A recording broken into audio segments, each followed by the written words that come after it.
I'm good, thanks. How are you? I'm very well. How is everybody? Yeah. How's your London Film Festival been so far? It's been so great. We had the movie premiered last night, and it was very nice. I didn't watch it, but I saw it previously. But we came and saw the audience after. Thanks so much for being here, everybody, by the way. It's like I remember I had a party. You know when you invite people to parties and you're like, is anyone going to come? And I really do have that fear because as a kid, I had one party and no one. It was just like all my mom's friends because I was new to the neighborhood.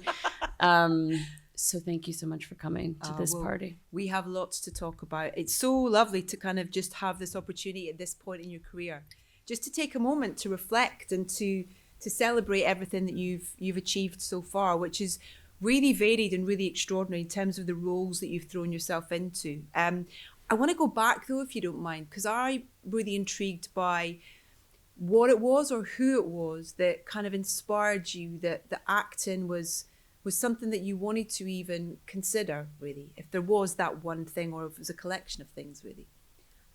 I think it might have been a collection of things, if I'm honest. I've always been really interested in people that tell stories. I think, especially as a kid, you're always attracted to a good storyteller.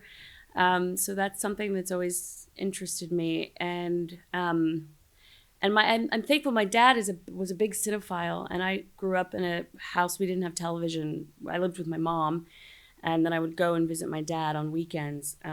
And he is a musician by trade, but he loved movies, and he would watch films and show them to me. And also any film that he was watching, whether or not it was age appropriate for me, I was watching with him. So I remember seeing films like he showed me The Crying Game when I was like 6. And I was like, what is happening?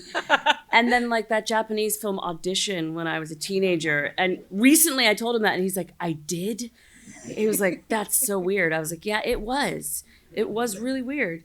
But I feel really grateful because he introduced me to so much cinema. And then because he loved film so much, he had these old like Super 8 cameras. He had tape cameras, digital cameras, but he loved to play with them, and he would always use me as a subject. So he would test the light with me.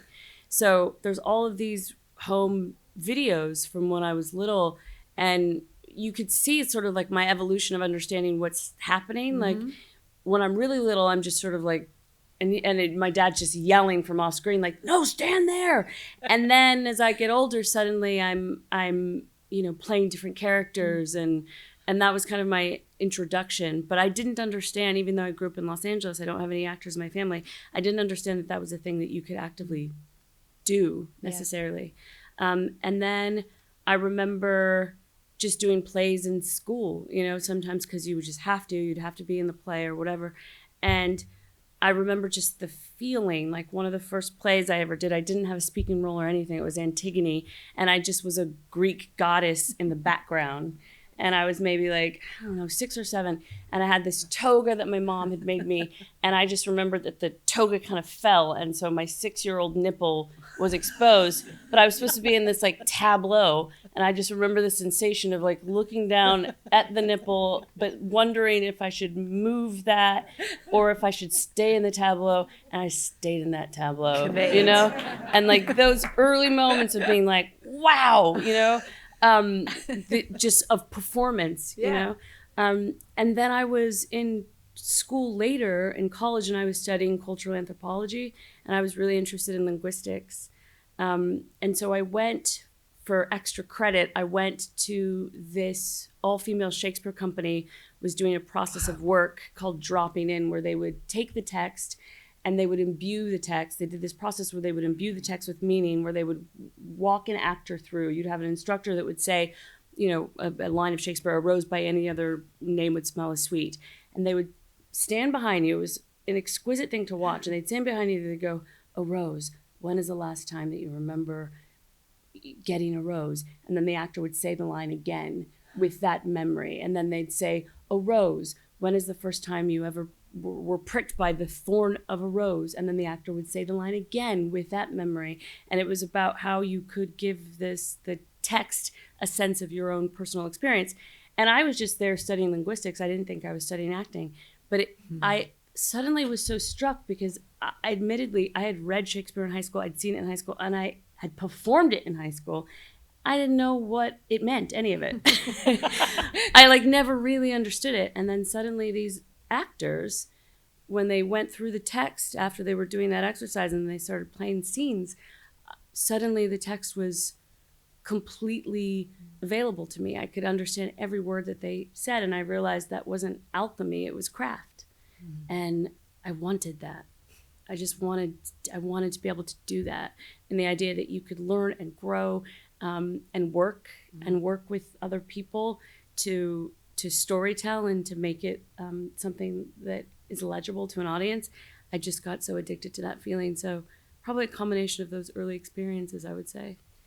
It was the hardest thing about today was when they said, "Oh, can you pick some clips to play for?" And it was like, "Oh, don't make me pick," because there are so many great. And I really wanted to try and show a real range of characters that you've played, and like you're just talking about there, in terms of even with one line of prose, how you can approach that differently as well, which is so fascinating. You know, you put a different actor in a role, and it'll be a completely different experience. Yeah, which is really great to think of.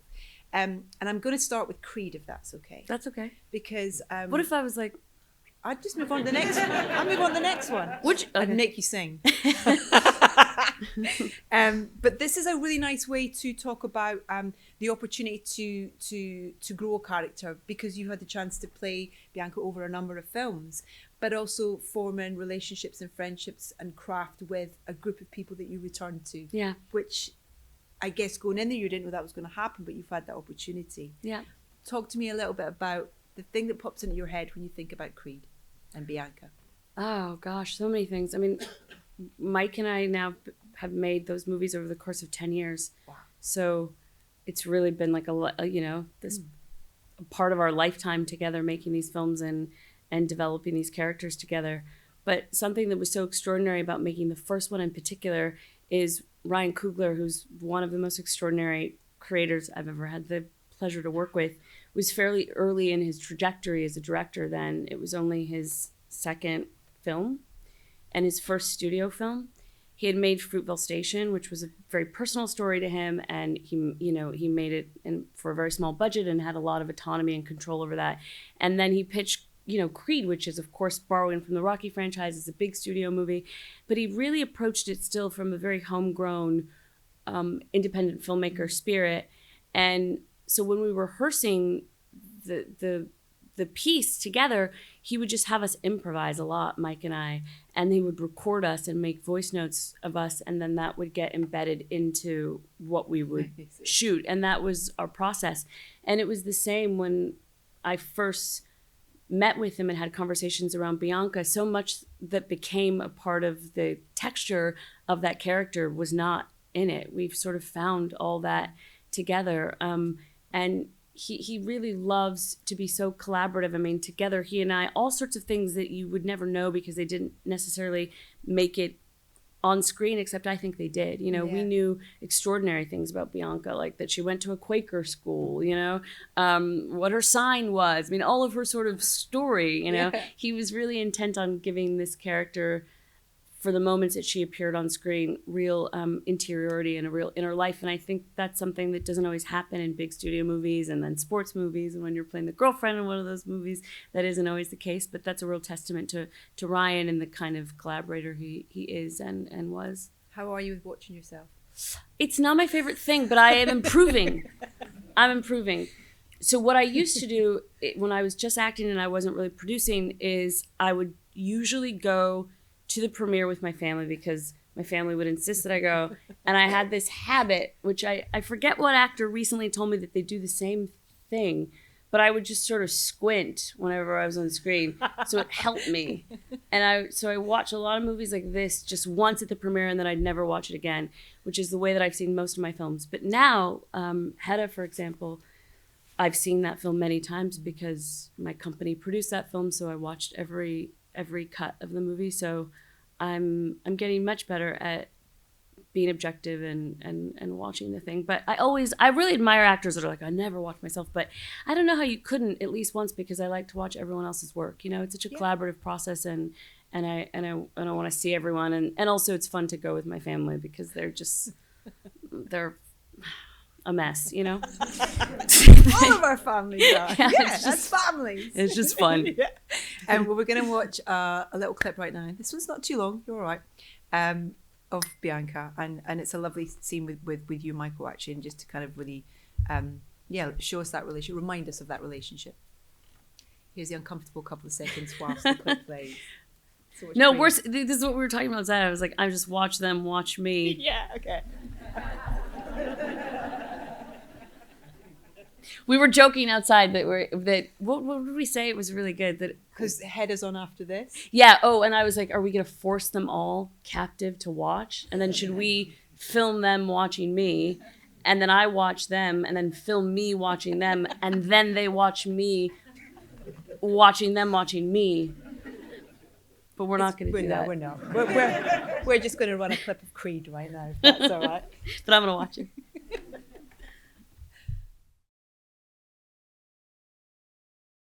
The thing that I really it reminded me in that clip is about, as an actor, as well as your dialogue and your performance within that, is listening. You know, in terms of that genuine response and reaction to your scene partner.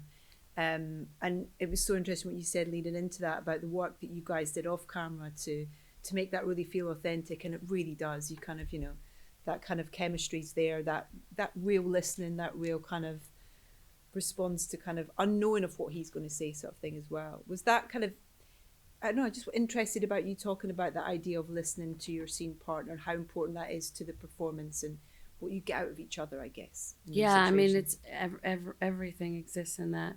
It's my favorite thing. I actually think words are overrated. Like dialogue, like speaking is actually overrated. When I think about character, to me, so much is communicated in silence and so much that we don't say.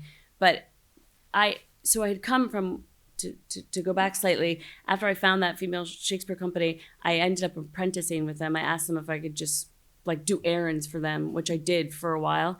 And then they did a reading of one of their plays, one of their productions, and the actress that was supposed to play a part was stuck in traffic. She was driving from San Francisco to Los Angeles, which is about a 7-hour drive, and she was late. She wasn't going to make it, and so they were like, I was literally like mopping, and they were like, you, get in here.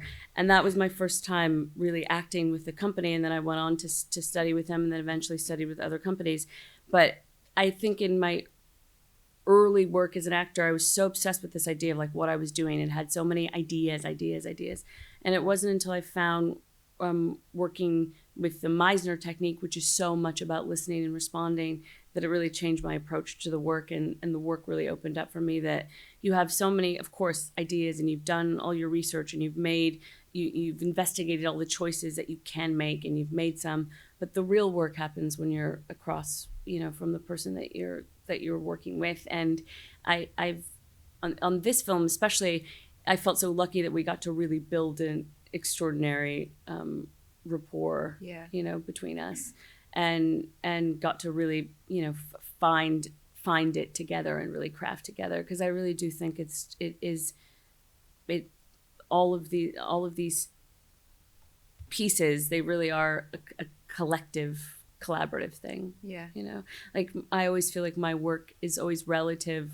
Like my strongest work has to do with who I'm across from, and what we've made together, what that person has helped me and allowed me to do and show. And I love as well, as fans, we get the chance to be surprised with choices and with genres of filmmaking that you may go into as well. You've got comedy chops, which is, I'm sorry that you probably don't understand what I mean, but you're really good at comedy. Your timing, your kind of physical comedies, things as well. We saw that in Thor, in terms of the way that you were able to kind of with that character and the timing with those other, with your play, with your play partners in a way.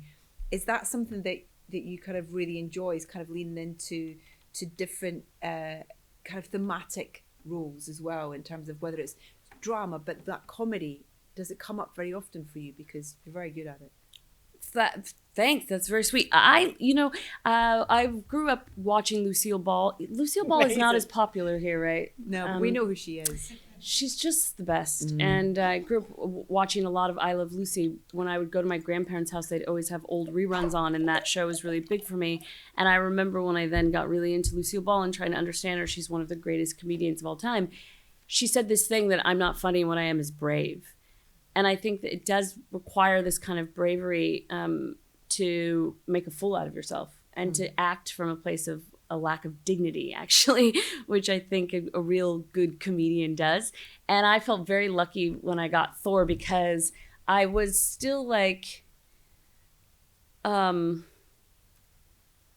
just had a lot of, I was serious, you know what I mean? I was like I wanted to have a serious actor. And those movies, it's so goofy making those movies sometimes. Like, have you guys ever seen on YouTube when they'll do like a behind the scenes and it's two people making the movie? Doesn't it look so embarrassing sometimes?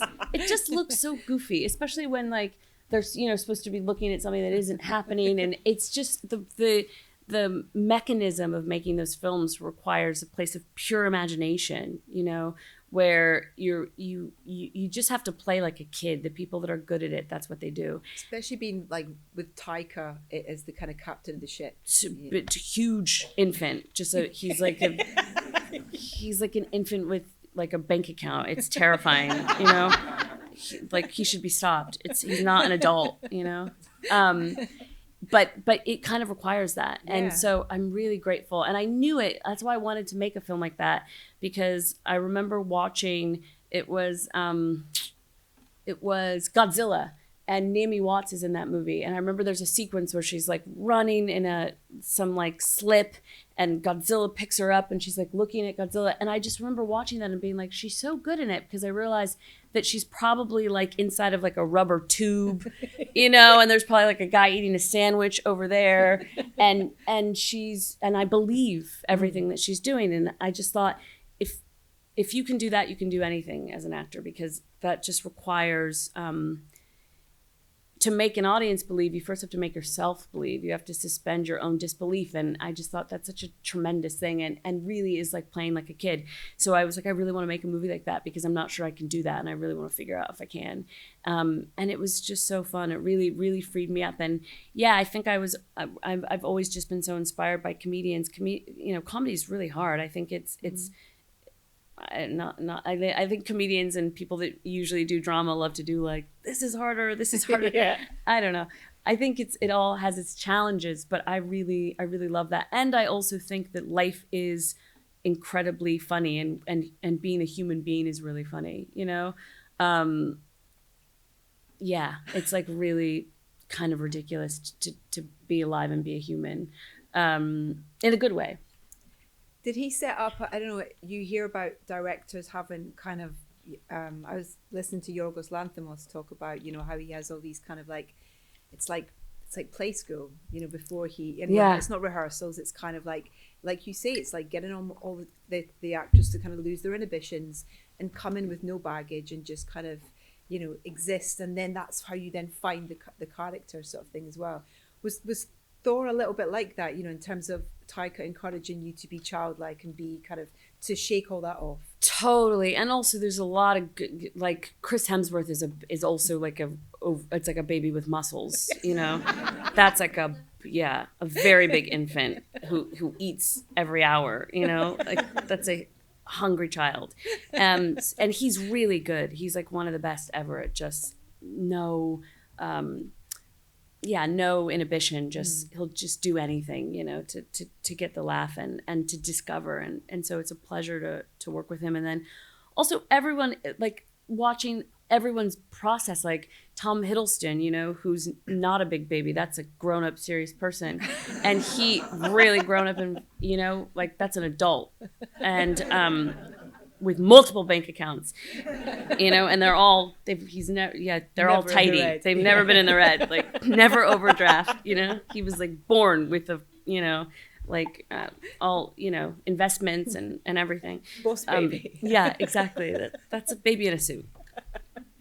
He's tremendous, and I learned so much from him, you know, because you go on these sets and it's all like blue and green walls, and you go into his trailer and he has every single set that he's going to be in, all the pictures, and he's memorized it. So if you're on set with him and you're just looking at a blue wall, he's like, oh, that's where like like, the bridge is there and this is that, and he knows everything because he's memorized it, so that when he looks out, he's imagining like what is actually you're going to see on the screen. And I just thought, oh, that's so extraordinary, And then he comes on set and he has like whatever his classical music is that he needs for Loki in that moment. He's blasting it, and it's like it's so tremendous and immersive, So it was really interesting to get to watch everyone's process on that film, and then to come together and make this thing that, yes, ultimately is very goofy. But I think with comedy too, the way that you really make it funny is it has to be honest. Yeah. And you're really still trying to find something that's honest. That's the funniest things are funny because we believe them. Yeah. You made such an impact with Valkyrie. We got a little clip that we're going to show right now, if that's all right. Maybe Chris Hemsworth's in this one. Let's hope. Does the experience you have on one film inform, when you come off of something, you're kind of going, okay, I want more of that, or I don't want that, or it kind of helps you make the decision on what's next? Oh yeah, that's interesting. I hadn't thought about that. I'm sure it does. Yeah, probably in some sort of haphazard way. Yeah, I think it does. Definitely, there's so much improvisation on those sets, and I had never done something with that much improv, and where you're just throwing things at the wall and seeing what sticks. I mean, as I said, we did have some improv with Creed, but it was more organized. We'd improv to rehearse, and then it would become a part of the script and the tapestry of the piece. But this was just like, just free flowing. And I think, yeah, it certainly gave me an appetite to work in that way. It also helps you understand what you need to strengthen, I think, and the muscles that you need to exercise, and the things maybe that have atrophied because you haven't gotten to do that as much. So yeah, I think it does point you in certain directions. And I imagine after, being part of such a big franchise like that, it does open you up to both an audience, but also filmmaking world, in terms of what offers are coming your way. And I mean, what were the things that were kind of being thrown at you after that? Was it kind of clearly obvious, the types of roles that were being thrown at you after Valkyrie? Oh, that's so interesting. Yeah, maybe, but I tend to I sort of want to pivot, I kind of like to do something new. So I think it is the case sometimes when you show a side of yourself or something, things tend to, come in that direction. So certainly things that felt like action driven, certainly like big franchise movies, which I really, really love making. But I really love also making independent film and doing things that are more character driven. So I was pretty conscious of that. Yeah. After this. Sorry to Bother You is a great example of a pivot from that, in Yeah. terms of, but I feel for me as a fan, it was that thing of kind of, you almost kind of like bring bits to the picnic with everything that you've done, and it's like it's the drama, but it's the dark comedy in that as well, which is so great. Yeah. That you're able to kind of pursue with that film. An amazing character to kind of get your teeth into. The best, it's funny, I had to convince Boots to put me in the movie because he had offered it to me years prior, and then, as is often the case with independent films, it took a minute to get it off the ground, and so the film came back around, and I remember I was like, oh, it feels familiar, and I checked my email, and I got this email from Boots before offering it to me, but then by the time he came to make the movie, I had already made this first Thor, and so he was like, I think you're too well known now. I don't think you can be in the movie. And I was like, how dare? Yes, I can. I want to be in this movie. And he's like, no. I think audiences know you, and I need someone that people don't have the relationship with. And I was like, okay, well, just let's have a conversation about it. And so he's like, okay, let me get you and Lakeith together on a Zoom and we'll talk it through. And then Lakeith and I played through some of the scenes and did some improvisations, and he was like, fine, you can be in the movie. Why did you want to be in it so bad? Oh, because I just thought it was so imaginative and so weird and so one of one and so singular. And I just really thought that it marked the emergence of a really special voice in Boots Riley that was going to come and shake things up. And I just really, really, really wanted to be a part of that. And also, in a way, it's sort of like it borrows, it's world building in the same way that Marvel is, but it's sort of anti what they do in the sense that everything we did is all in camera and all practical. So there's like no VFX, you know, like there's this scene in Sorry to Bother You. I don't remember exactly because I haven't seen it in a long time, but there's a scene I think where like Keith and I are getting into bed and the sort of room changes around us. So suddenly like the sheets become nicer and things sort of shift and change. And instead of doing any of that with VFX, they did it all practically. So there were like people moving. I just remember the sensation of being in the bed and seeing one member of the crew, his feet right next to me, because he was the one who was in charge of moving this. And then after he would come down and be in charge of moving the sheets, and everything was practical. And so it was such a beautiful, you know, again, just this spirit of collaboration to be able to make something like that. And you have to do it, you know, as many times you get it right, because it's just a bunch of humans making this thing in real time together. And I think after making something like Thor, it was nice to make something that felt kind of that small and homegrown again. And she's Detroit's character where it's kind of like you know, there's so much to her backstory that we could kind of dive into, and kind of like you're trying to guess you know, a lot of things from your performance and the reaction to relationships and situations that she finds herself in. Was that a situation where you talked to Boots about that, about kind of her backstory and what happened up to that point where we find her? And yeah, we had a lot of conversations. Also, Boots is so cool because, and this is the other thing different than making a big studio movie, is he gave me so much freedom, because he didn't really care much about like hair and makeup, and he's like, yeah man, just do whatever you want. Oh, great choices. So cool. He's like, yeah, that's cool. I was like, okay. I was like, I think I want to dye my hair 6 different colors. And he's like, yeah, that's cool. You know, and I would just like arrive to set being like, can I wear this? And he'd be like, yeah, you can wear that. So much sort of freedom to create, you know, the things that he knew, that he really knew he knew. But then there was so much freedom elsewhere for me to really take agency and really, you know, tell the story of the character through what she wore and how she moved. And he really gave me so much freedom, which was just such a fun thing to have.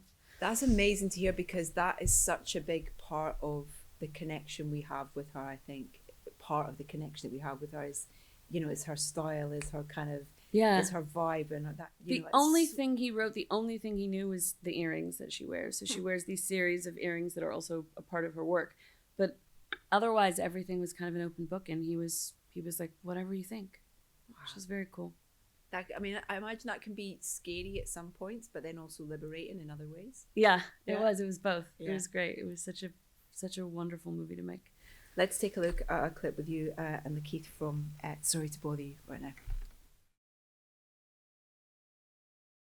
I hadn't watched it in ages. It was such a treat to go back and watch that. Thanks so film. much for watching. Oh, it was just, it was so great. And you know, playing a character as an artist, and that must be something that you kind of, you know, diving into those worlds and in research and preparation for those things. You know, with Creed, you wrote songs, you're a singer, you're a songwriter. It's another thing you already did anyway. But with this, you know, how much do you kind of take that, you know, on board in terms of trying to immerse yourself in the world that the character lives in? Yeah, as much as I can. I've always been really struck by and admired people that have skill in fine arts and can paint and can. I'm not one of those people. But I was, when we made the artworks for the piece, got to be a part of that process some. And then Detroit is also a performance artist. And there is a festival called Documenta that is a festival, but one of the things it became renowned for is performance art. So I got to go to Documenta just to do a bit of research and to sort of immerse myself in that world and the tradition of performance art, and really get to know all the folks that are major players in that and have conversations with Boots about it. Funnily, I kept asking him, do you think she's good at performance art? And he would never answer me. I guess the jury is still out. But yeah, my favorite thing really is research. I love research and to sort of immerse myself in a world as much as I can. It's such a pleasure. It's also such an opportunity. I think something that I like so much about my job is I get to explore, of course, like myself, my own humanity, but I get to explore and learn things that I ordinarily wouldn't have had the choice or chance to. Yeah. And that has been such a gift to get to lean in and try to become as expert at something or try to understand something as much as I can. What skills that you've learned, research that you've continued you've kind of fallen in love with along the way, that you're going, oh, I'm going to keep that with me. I'm going to keep writing songs. I'm going to keep, are there any that... I did write songs. So I wrote songs before I made Creed, and then I did keep writing songs for a bit after, but I that's not something I do anymore actively. A lot of things, regrettably, I feel like I haven't kept up. I learned how to baton twirl. That was cool. A couple of injuries there. I recently, in preparation for a role, have been working on clowning, so that's something that I do more consistently. I have a certificate of clowning from RADA. Wow. It's a 1-week course. I highly suggest it for anyone that wants to go to clown school for a week. It's really amazing. Really breaks you open. That's healthy to do, isn't it? Those kind of things. Yeah. To kind of like, because we carry stuff, we put walls up, we carry stuff. So anything that can encourage you to kind of release that is great for taking on new roles and embodying new characters. Yeah, it's amazing. I have to say one regret that I have, because I feel like a lot of this job can be transitory, and you pick something up and you're in a place and you're immersed in a world, and then you let it go and you're sort of on to the next. I want my practice around sign language to be more consistent, because I've had the opportunity to really learn and to speak when I'm making Creed films, but I don't have the opportunity or I would like to be able to do that when I'm not making the films and make sure that I still can and have dexterity. So I think that's something I've been thinking about a lot recently. When did you make or start thinking about making that step into being a producer and kind of making, wanting to make decisions and wanting to be part of that decision-making process, and why it was important for you? Yeah, I think it was sort of something that was happening. I produced a number of films that I was in, like a film called Sylvie's Love and a film called Passing. And I really loved the experience of producing those films. But I wanted to create kind of architecture so that I could produce in earnest things that I wasn't in. And the idea for the company that I started, my production company, Viva Mod, I sort of kind of was thinking around it during the pandemic, and finally had the time because I wasn't working for part of the early part of the pandemic, and then we made the next Thor. But I really leaned in and just sort of started to dream about what the company could look like. And the name Viva Mod comes from, there's a film I love called Harold and Maude. Love it. Have people seen that film? So great. I really love that film so much. And interestingly, that film, when it first came out, was like universally panned. Like critics really didn't like it when it came out.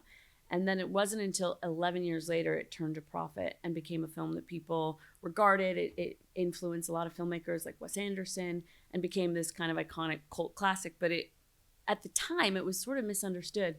And I really like the idea of something that was so of its time, as I think Harold and Maude is. It's really speaking to so many of the cultural conversations. But I think in some ways it was so ahead of its time. And I've just always been fascinated by that piece. And in particular, I love the character Maude. I mean, to me, I think she's one of the first appearances of like the manic pixie dream girl, that is this woman that comes in to sort of change this depressive man's life. But Maude is, of course, 80 and suicidal. So she kind of creates the trope and she also destroys it at the same time. And I just love that very singular kind of protagonist. And so I thought, wouldn't it be great to create a company that is interested in that kind of protagonist, full stop. And in Hollywood in particular, so often what you can make is relative to what's been made before and what has been successful. And in the business, they call it a comp. So you say, it's kind of like, this and that. And I totally understand that as a way to think about making work, but I think it's also very limiting because there's films that come along and they change the way that we think entirely about what's possible. Like think about when Get Out came out, and what that film, right? Yeah. No, that's right. Yeah, absolutely. Like, I kind of think that's a film that I think it's like film before Get Out and film after Get Out in terms of what it broke open what you can do in a genre space that had been kind of relegated to only a certain kind of work, that you could make something that is probing and asking questions and about something societal, but is cased in something really aggressively genre. And so I wanted to create a company that's interested in that kind of storytelling, that's interested in what are the new comps and how do we in earnest think about creating them, and that's what the company is. Well, it's interesting you mentioned passing in terms of it being one that you produced, because that definitely falls into that kind of that category, you know, and it being such a personal story to Rebecca Hall, the director, on that as well, and the performances with you and Ruth in the film were just extraordinary. How did it present itself to you, and kind of what was your reaction when you read that script? I was so blown away. It presented itself to me. I didn't know Rebecca. I had never met her, but I was a massive fan of her work. I just thought she was so tremendous, and I'd seen like all of her movies. I'd seen her on stage. I was just like a massive fan. And I got a call saying Rebecca Hall would love to talk to you, and she's making this movie with Ruth Negga, and I was also such a fan of Ruth's. And initially, she had approached Ruth actually to play my part. And Ruth said, no, I'm actually more interested in the other one. And Rebecca said, sure, whatever you're interested in. Lucky for me. And so then they came to me next to say, would I be interested in making this movie? And I had never read Passing Criminally. I didn't know about the book, which I couldn't believe that I didn't know about the book. Especially as a Black American, I was like, what? Like, how did I not read this in school? How did I never know about Nella Larson? And so I read the novella in one sitting, and then I immediately read Rebecca's screenplay, and then I read the novella again, and I was like, it's perfect. It's just she what she's done with this adaptation is perfect. And it was an immediate yes. And interestingly, I'm so proud of Rebecca for doing this. It took us a while to make that movie because there were many people that said, we'll make that movie, but only if we make it in color. It can't be in black and white. We'll make that movie, but only if you can make the white male character have a bigger role. Which was like, you mean the racist husband? Like, what's he gonna be doing? You know? Yeah. The movie is called Passing. If he's around too much, we're not gonna pass because we're both like black, you know?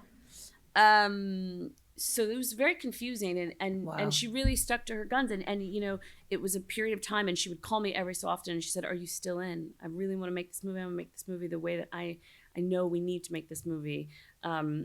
And there were a number of reasons. A, because if we had made the movie in color, we really don't pass.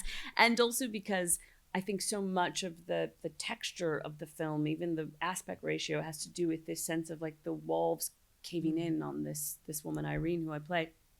And I just kept saying to her, like, as her collaborator, as her friend, and as her producer now, I'll just stay with you until we can get the funding and make this movie. And eventually we did. And I think it was that process of really seeing something through with someone, and I did that with Nia's first film, Little Woods, which I also produced. I just loved that experience, and particularly to get to do it with a first-time filmmaker, you know, because really what it is you're just imagining something that does not yet exist, and you are willing it into existence. You are just saying, this thing has to exist. There's a reason for this thing to exist. And I just really loved that process, and I wanted to do that more and more and more, and especially get to do that when I wasn't in it necessarily, but get to do that just to advocate around it existing, just, you know, producerally as a storyteller, and that's been such a pleasure. This was the one that I really wanted to show today. It was just like, we have to show Passing. We have to get a clip of Passing. So I'm so thrilled that we have. Very short, but hopefully if you haven't seen the film, this 1 minute from it will encourage you to go watch this extraordinary film. So let's enjoy Tessa and Ruth on camera right now. Yes, poetry on screen. It's just absolutely wonderful. It really, really is. Working with a first-time director, is the excitement there on set, you know, in terms of, I can't imagine what it's like for a first-time director, you know, in terms of kind of being in charge of everything for the first time, and everything lying on your shoulders. You know, Rebecca's obviously been on set a lot as an actor, but to kind of flip that around and having the support of, you know, people like yourself and stuff must be massive for her. But you kind of, that excitement in you for her on set for that. Oh my gosh, yeah, especially with this because the story is so personal to her. But she was so prepared. I mean, she storyboarded when she pitched the movie finally, when we got it financed, she had every single frame of the movie storyboarded. So just sat with the producer and showed the producer every single shot in the movie. So she really knew it through and through, and it didn't really feel like it was her first time. I would say that she's a natural, except that it just she worked really, really hard to make sure that she was really prepared.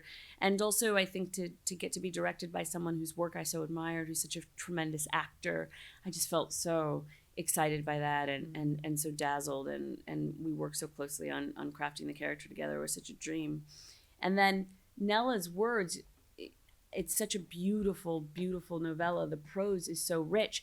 And that scene, for example, the way that Nella describes the Irene, she smells Claire before she sees her, and then the poetry, the way she describes the sort of color of her laugh, it almost felt like playing those scenes was like playing a piece of music, because Nella had written all of the interiority of the character so wonderfully. So in my script, in the margins, I would have a lot of Nella's text, sort of a stage direction to myself, because it was just so beautiful. Nia DaCosta. How did you meet Nia DaCosta? I met Nia DaCosta at the Sundance Labs, which, if you guys don't know, the Sundance Film Festival also has an institute, which is an educational institute. And every year they have different programs. So they have one program. And if any of you are filmmakers or aspiring filmmakers, I highly suggest thinking about this program if you don't know about it. But you can submit as a producer, you can submit as a writer, and also as a director. And if you're invited, what you do is you go out to the labs for a series of weeks, and you get to workshop essentially your project. And you have mentors come in and mentor you around it. And if you're a director, you come in and you direct 4 scenes from your screenplay. And they have professional actors come in to help you to act in those scenes. And so I knew that the labs were happening, and so I called and volunteered myself, because I had done it once before and I loved it. And I said, if you ever need anyone, I would love to do it again, because I love first-time directors. And so I was asked to come and do it, and Nia DaCosta had this script called Little Woods that she was workshopping, and we had never met each other, so I just rocked up, and it was me and another actor, and we just worked through her scenes together and shot these scenes, and you're staying all in cabins together. It's sort of like summer camp, and it's really fun. And at the time, he passed recently, but Robert Redford was still alive, and that's his institute. And so he's around. He would like turn up on his motorcycle in a leather jacket. He was in his 80s then, so cool. And they had this little bar called the Owl Bar, and that's where everyone would go and drink at the end of the day. And you could get these jugs of wine, and you'd sit in the Owl Bar talking, all of the creatives together, and occasionally Robert Redford would come in and tell stories, and all the mentors, any of the mentors that were there would come in. That year, it was Ed Harris, and this was before I worked with him on Westworld, and he was so terrifying. Then he was so great, and so I was so scared of him, and he was amazing, and all these just incredible legends. And I remember it was the 3rd day into the labs, and Nia and I had only known each other those 3 days, and she turned to me and she just said, "When I make this movie, will you make it with me?" And I couldn't believe she said when, not if. I just thought it was so cool. You know, she's like this young filmmaker. I think she was one of the youngest filmmakers, except for Paul Thomas Anderson or something, that had been on the mountain. She was like 25 at the time. And she said, when? And I just thought, that's cool. Like, she's determined, and she knows she's going to do it. And it didn't feel egotistical or bragging at all. It just felt like she knew that it was a story that was important to her and important to put out into the world, and it was something that needed to be done, and she was going to do it. And so she asked me, will you do it with me? And I said, yeah. And we promised each other then, and then we made the movie, I guess, maybe a year later. Wow. And then you've gone on to make, well, Hedda will be your 4th, is that right? It'll be her 4th film. It'll be technically, and then her 5th film comes out at the top of next year. It's the next 28 Days Later movie. And was that one solitary clap? Yeah, I mean, that was cool.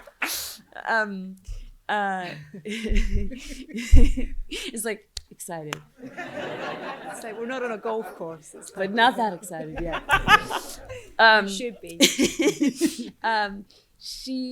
It's technically our third film together, because I do have a cameo in Marvels. you know me better than I know myself. Yeah, in the Marvels. So technically it's our third film together, but really it's our second sort of, Yeah. Is it, going back to work with a director, again and again?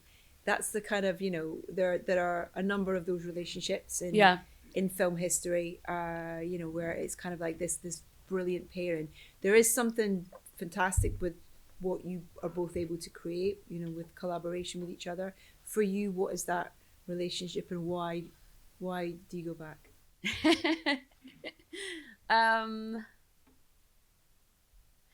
I just love her. I think in the same way that her saying that day, when I make this movie, I think she has this kind of audacity. Even the thing of taking an Ibsen play that is so beloved and being like, I'm going to do what I want with this. I'm going to take this apart and put it back together in a way that makes sense to me, I think is a really audacious thing. So I really love that about her and the kind of filmmaker that she is. And then, after we made Littlewoods, we became very fast friends. And I think something that really helps in collaboration is people talk a lot about like safety, like a safe place to fail. But I think also there's something about just real like honesty to sort of cut through, and be able to talk to each other and challenge each other in the spirit of arriving together to something that makes sense and is probably better than where you would have been individually, either of you. And for whatever reason, I think Nia is just someone I can really do that with, and I've always been able to do that with very, very quickly. And I really love, I think what we do is important in a way. I think the stories that we tell, they reflect us back, not just who we are, who we can be. And I think that's important. But I also think that there is sometimes too much of a high tolerance for someone that does that well, a kind of genius at storytelling, but like maybe isn't so good at just being like a nice person. Yeah. And I that's fine. I get it and I understand but I really like to be around people that also prioritize inside of the work an environment that takes care of people, that makes the crew feel good. Like, I just think that that's a part of actually being stellar at what you do. It's not hard. Is to be able to do it and treat people well too. Yeah. And so Nia is also that kind of filmmaker, and I just really like that. Yeah. When did Hedda come into conversation with the two of you? Because this is obviously, this was written over 100 years ago. Yeah. But she's such a contemporary character, and the fact that Ibsen wrote this character who's so complicated and interesting. And when did you start talking about it? How long ago? I'm so bad with time. Does anyone else, like, since COVID. The pandemic too, I just like, what it's time? A black hole of time. What is time since then? Like, what happened to us? It's the new Taika film. Yeah. What is time? I don't remember exactly when, but I just remember she wrote me and said, I'm thinking of adapting Hedda Gabler. Would you be interested? And I was like, yeah, but it felt random. I was like, why? It's kind of what I felt, honestly. Just because it's been done so many times and certainly done on film, but done on stage. And I didn't know, she didn't say anything about her way in or how she was thinking about it. But of course, I really would do anything with her. And Hedda Gabler is such an extraordinary character to play that, of course, I was interested in what she wanted to do.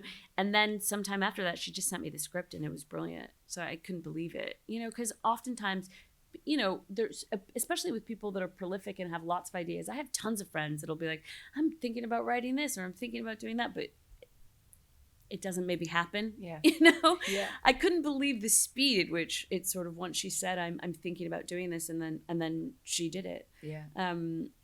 So I think maybe we started the conversation around it a handful of years ago, maybe not more than 4 years ago. And why did you want to take on Hedda? Why did you want to give it your interpretation? Oh. A number of reasons. Because I like to do things that terrify me. I'm sort of like I really like that. Mm-hmm. I need that, you know. I feel like I want to be trying to break new ground, or to be, you know, something to reach for in work. And then also because I love to work with Nia, I really trust her, you know, really, really trust her. And so when she said, I think it's you that needs to do this, who am I to tell her she's wrong, you know, because I trust her. Yeah. So there's that. And then also I think it's not like, I hate sometimes when conversations get too politicized. But interestingly, when I went back to watch so many productions of Hedda and read about it, there's so few women that have played Hedda that are of color at all. And so I thought that was really interesting. It's not the reason that we made it at all. She just happened to want to make it with me, and I happened to be a woman of color, so it became that. But I do think there is an interesting conversation inside of that to talk about what gets to be canon, and also who gets to make pieces of work that are canon and celebrated, who has access to that. Yeah. And it's certainly not the reason I wanted to play her, but I became conscious that I'm not sure I would have got the opportunity were it not for a filmmaker that was interested in putting people like me in the center of a frame, you know? And also those choices that she's made of the adaptation of her adaptation of it, you know, whether that is to do with gender as well. Those choices are so brilliant and so necessary to update the story, to make it relevant and contemporary, and for us to feel like it's a story that connects with now. Yeah, completely. I also thought, I mean, one of the biggest reasons I really wanted to make it is I knew that she wanted to make something that actually felt sort of buoyant and had its own sort of fun and delight, and felt delicious and felt accessible. And I don't think those are the things that people tend to think of when they think of Ibsen. But I think Ibsen is and can be all those things. And I just like, I'm really, you know, I'm sure, because here you guys have a much better tradition of it than we do in the States. You know, we don't go in school to go see theater necessarily, but I'm sure people that I speak to that had that experience a lot, where they're like, oh, I remember being schlepped to theater, and like, here we go again, you know? And I've even had that experience as someone that avidly loves the classics, avidly loves Shakespeare and Chekhov and all of the greats, but I've had feelings where I'm like, I don't know how to access this. Like, I don't know what this is saying to me now. I don't know. And so the idea of getting to present something that might not be for everybody, but there might be a whole new generation or group of people that suddenly are like, Ibsen, who's this Ibsen? Felt really sexy and fun to me, just because I guess I'm like a theater nerd and I'm excited about Ibsen. And I'm like, why not? It's cool. And Ibsen's really been having a moment. I mean, he doesn't need us. I think there's an Ibsen on now. There's a bunch that are coming, but I just thought how special that we get to take something and be a part of this really robust and rich tradition, and get to be just one of the many voices that have tried to pull apart this piece and offer some insight into this fascinating, complicated, wild woman. Yeah. Who is staying for the screening afterwards? Is anybody in the room? Oh, great. Okay. We're going to show you a little clip now. So sorry. There's no spoil. I mean, you probably know the story anyway, but let's watch a beautiful clip from Hedda. It shows you how delicious it is, actually. Even in those two scenes, just the kind of the characters that she can play are just so brilliant. so great. And Hildegard Nottir's score that we heard in there as well, it's just amazing. Isn't it great? So great. It's so cool. We've got a little bit of time to get a couple of audience questions if anybody would like to ask some before.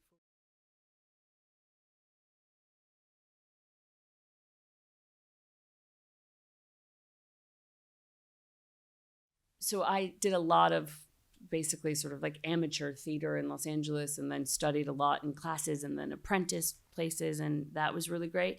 And then auditioning, I always found really challenging, actually, in the beginning. It's sort of like, you know how you can be, you know, there's like in school, people that are amazing test takers. It doesn't actually mean that they're know the subject the most. It means they're just very good at taking tests. And I kind of think auditioning is slightly the same thing. Like, there are ways to just be good at auditioning doesn't actually mean you're necessarily the right person for the job, you know, because all sorts of things can get in your way. You can be totally prepared, then you can have a bad day and something can throw you, or you can get too nervous, or all of these things. And I experienced a lot of those different things when I was first auditioning. But something that really, really helped me and reminded me to, when I go into a room, because also in those days it was like you always saw, I don't know how it feels now, but it just feels like you always saw all of your competition. And it was in those times, terribly, everyone looked just like kind of like you. So it was just like you'd be in a room because they were so specific about race, and so it would just be like a bunch of yous in a room waiting, and then you'd get in there and you're like, how can I be individual? What do I have to say? And one thing that I used to do that really helped me is I would come into the room, because you come into the room and they're like, okay, sit there and you know, do your thing. And I would be like, actually, I'm going to stand if that's okay. Or if I did want to sit, I would just come in and I'd move the chair somewhere else, because it was just a reminder to me that I was going to take my time. I was going to do it in my way. And I was going to allow that moment when I was in the space to really be in the space and move through it the way that I really wanted to, not the way that anyone else expected me to. And that really set me free. And in terms of like, being attractive, another thing, I used to always, in the beginning, I would dress, I'd see like, okay, this girl is this, and I would dress the way that I thought that person would look. And then it really changed my life when I started to dress the way that I would feel as that person. So it had less to do with the way I was being perceived by the people in the room and the way I was perceiving myself, the way that I felt.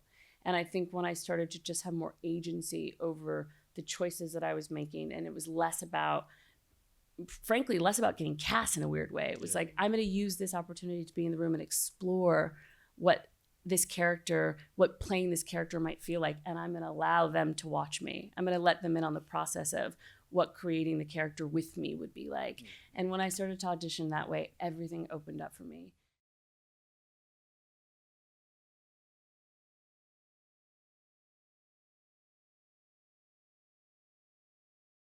I sort of feel the way that I think about work a lot is you're sort of, for me at least, it feels like it's about expanding or minimizing things inside myself, you know? So it's about kind of like maybe diminishing things that don't serve this particular character, you know? So me, Tessa, I'm like, I walk into a room and I feel very conscious of everyone in it, you know? And my effect on them, and I want to be polite, and I want to make people feel good. Like that's something that's the way that I tend to move through the world. Like that is not Hedda Gabler, you know. Like she's not too concerned about that. And if she seems like she is, she's probably pretending that she is because it serves her in that particular moment. So it's like, okay, I need to turn the dial down on that in me right now, because that's not going to serve her. And then there's other things that she's really comfortable with that I'm not, you know, someone that takes a little bit of pleasure maybe in making people uncomfortable. Like I take zero pleasure in making people uncomfortable, but I expand that thing in me and realize, actually, sometimes I do take pleasure in making people uncomfortable. I was lying to myself. Sometimes it's actually fun. It can be fun, you know, to do that sometimes.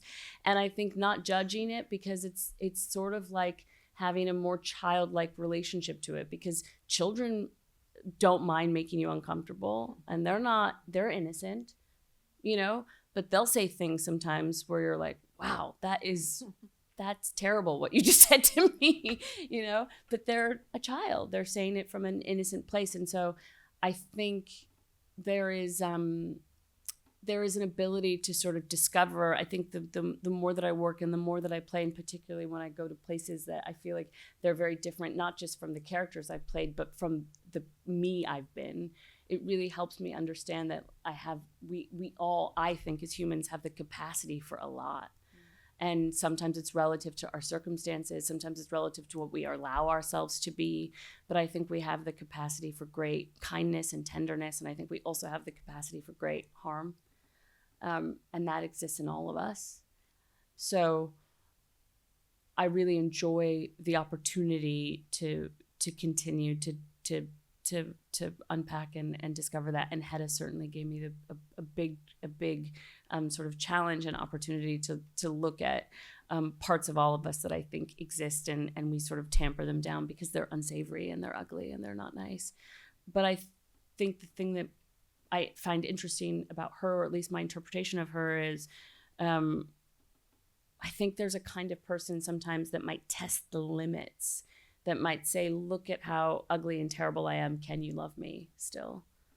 And that's the way that I understood her. And I think in that way, I feel a kind of tenderness, even though she does some, spoiler alert, not so great things occasionally.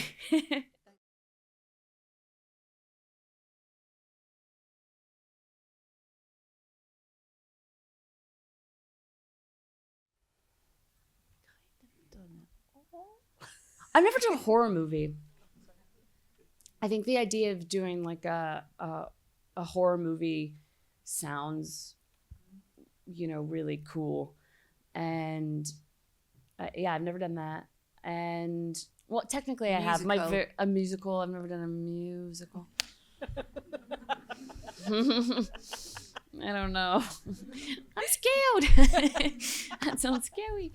Maybe someday. But I want to do everything. Isn't that so selfish? I'm interested in doing everything, and certainly professorially, I'm really interested in every genre and really ticking off, particularly thinking about what is the Viva Mod version, what would be our contribution to that genre. I think that's something I think about a lot. Amazing. Enjoy Hedda, for those of you who are sticking around. It's out on the 27th of October. If you could just stay in your seats till we finish up, that would be amazing as well. BFI Player is where you can watch back the conversation as well if you want to hear anything back that Tessa said. Good luck with the release of the film and huge congratulations on it. It's amazing. Thank and you it's so another wonderful much. performance. Tessa Thompson, everybody. Thank you so much for being here, everybody. I can't tell you what it means to me. It really means a lot to me. Thank you.